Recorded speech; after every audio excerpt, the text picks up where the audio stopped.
Okay, now that we've seen the way the material conditional works, we're going to turn to the biconditional, where we say P if and only if Q. And this comes out true just in case the truth value of P and the truth value of Q is the same.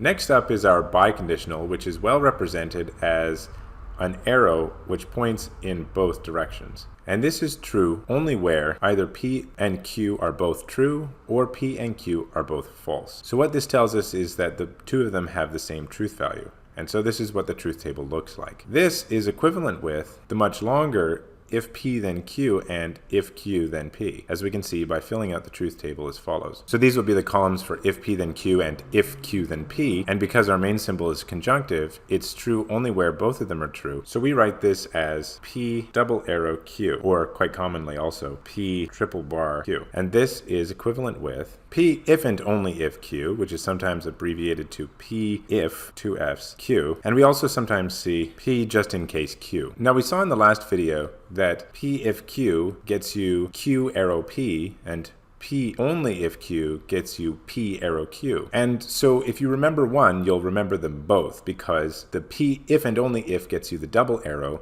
And so if you remember that P only if Q is P arrow Q, you'll be able to say, oh, well, then the other direction of the arrow is the P if Q, and that's why it flips. So this is how I've remembered it, that the P if Q gets you an arrow going this way, and the P only if Q gets you an arrow going this way, and the and means you combine them. And so if you can remember that P if Q gives you an arrow going this way, or you remember that P only if Q gets you the arrow going the opposite way, and if you know moreover that P if and only if Q gets you the bidirectional arrow, then you can deduce the one knowing what the other one is. One final remark about the difference between the double arrow and this symbol here. I'll write this up here.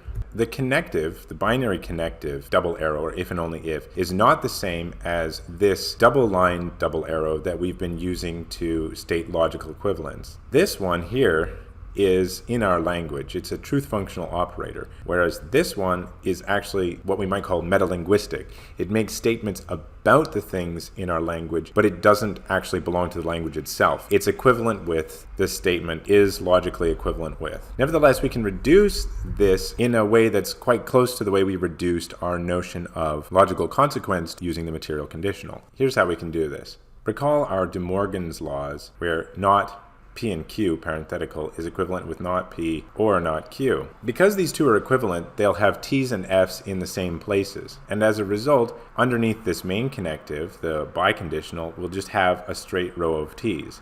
So in this way, using our notion of logical truth, wherein a sentence is a logical truth just in case the column under its main connective is all T's, which I've represented here with just a green line, and using our notion of if and only if, which holds just in case any T under one main subformula of our biconditional corresponds to a T on the other main subformula, and an F corresponds to an F, we can say that P is logically equivalent with Q just in case P if and only if Q is a logical truth. That is to say, it has only T's under the biconditional symbol in its truth table. But again, just to be clear, this symbol is not part of our language, whereas this symbol is. And so it's important to keep the two distinct, even if one is reducible to the other, in the same way that it's important to keep P, therefore Q, distinct, even if P then Q is reducible to it in conjunction with the notion of logical truth.